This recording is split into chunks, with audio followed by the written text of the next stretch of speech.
So this war weekend, I ended up warring for a different faction.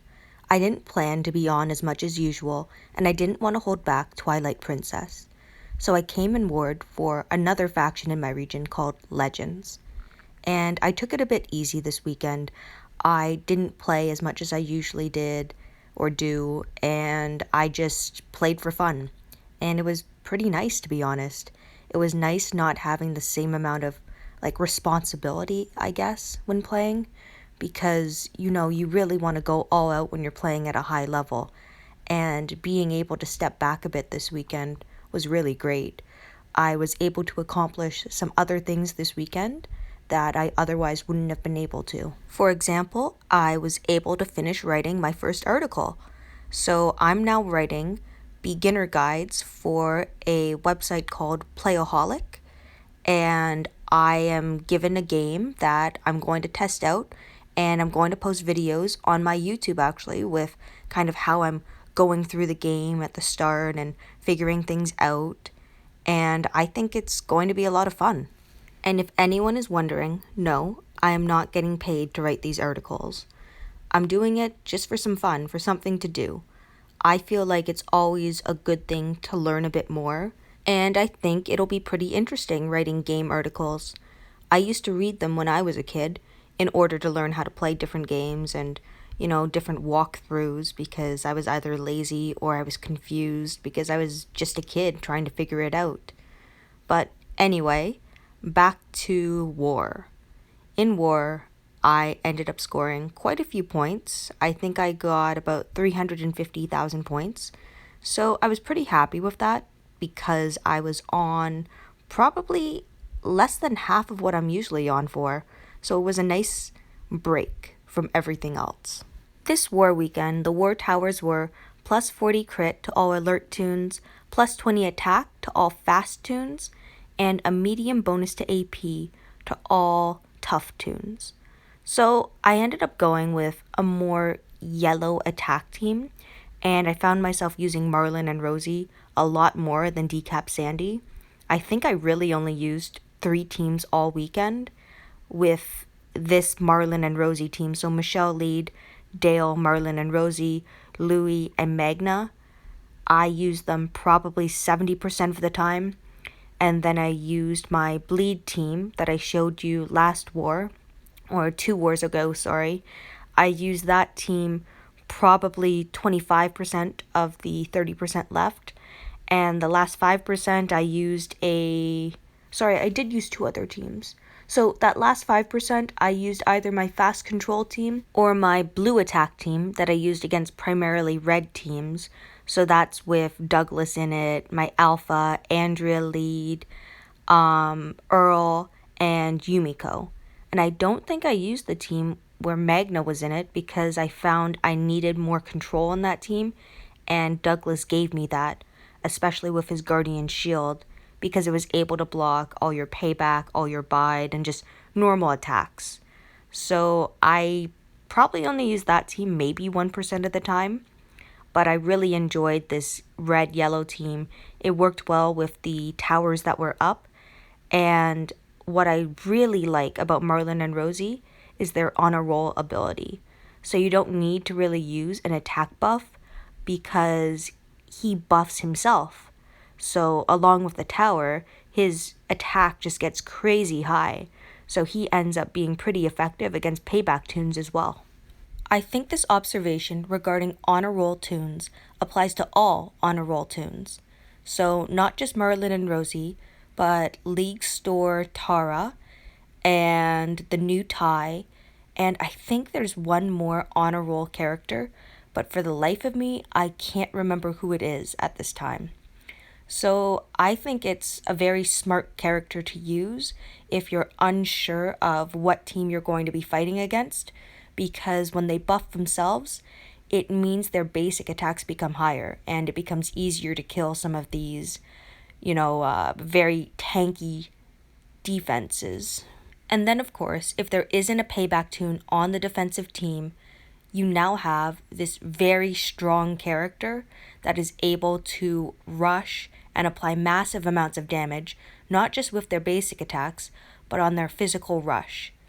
Like Marlon and Rosie, I have not touched their weapon yet, so they still have the plus 30 attack, a medium bonus to AP 1 attacking, and a better chance to gain 50% of AP 1 attacking.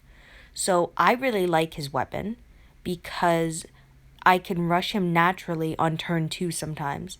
And when I can rush him naturally on turn 2, it means I can command Michelle to also rush on turn 2.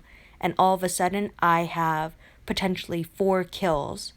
And it's a turn 2 team because sometimes on the first turn, I'm able to kill one of their other characters, or my Louis is able to kill someone, and then the match is very short.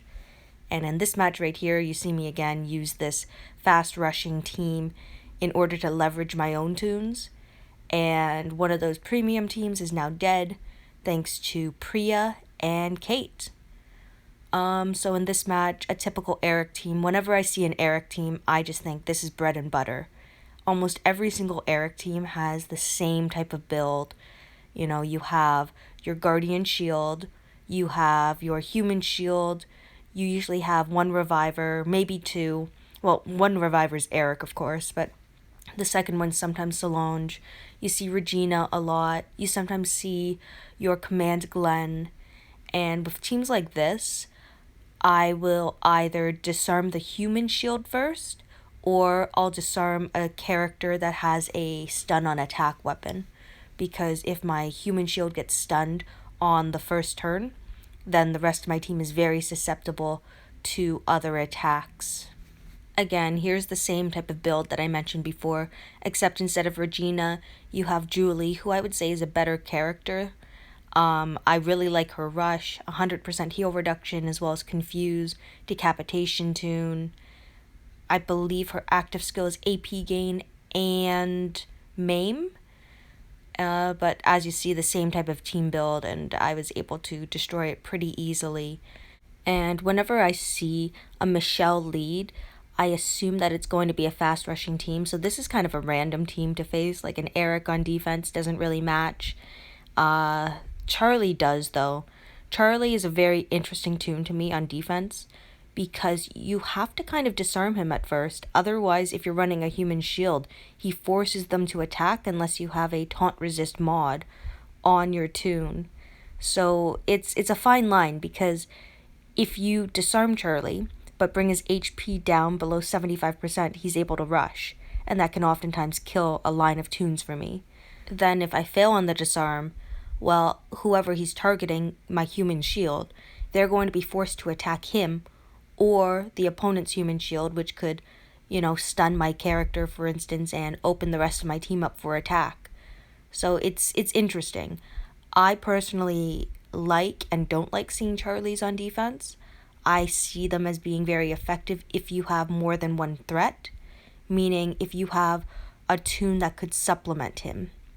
So make the opponent make a decision on the first turn.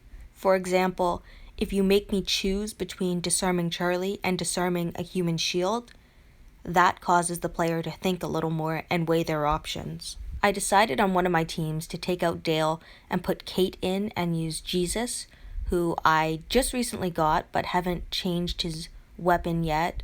I'm going to keep the minus 30 AP when being attacked on his weapon. I prefer it over absolute defense, mainly because I'm able to still use a reflect damage mod on him to break Guardian Shields, but if I do absolute defense, then it kind of eliminates that possibility, because whenever absolute defense would work, there would be no damage to reflect, and that just means more Guardian Shields will be left up. Now, there is another free-to-play team that I ended up experimenting with, and I can't recall if I got any footage of it. I think I did, but it won't be in this video. I am probably going to try and put out another video regarding this past war, just with some war fights and kind of a breakdown on my thinking style when attacking different teams. Like this team I just faced, it was a pretty weak team. There was still a 5-star in it, so I don't really want to talk about that one. It's not exactly a proud fight, it's just a fight. Like even this one, a Carly lead, I have actually tried a Carly lead on defense because It's plus 40% defense to all your toons against ranged characters, and a very large bonus to AP when attacking. And with her being a yellow toon, she can hold an 8% AP weapon. If you've looked at her rush, I believe she can heal 2 teammates up to 100% HP and give the whole team plus 65% defense. Her active skill, it's something like Recover Taunt and Recover Confuse. And recovering Taunt is really important nowadays because there are so many Taunt toons out there. But it is going towards a more Burn Bleed meta, I believe. And those conditions can obviously be modded against, but you'll be giving something up because you can't have stun resist, taunt resist, impair resist, confuse resist, bleed resist, maim resist, defense down resist, attack up resist, and I can't even remember the last one after naming all those off, but you get the idea. There's only so much that you can cover. So there will always be holes in both people's attack and defense teams. It's really difficult in order to have an attack team that works against every single defense team, and you're not going to have a defense team that works against every single attack team. There will always be a team that is better than yours, or is just better matched against yours. It doesn't mean that the team is stronger than yours, or more well thought out, or better put together. Sometimes it even just comes down to RNG.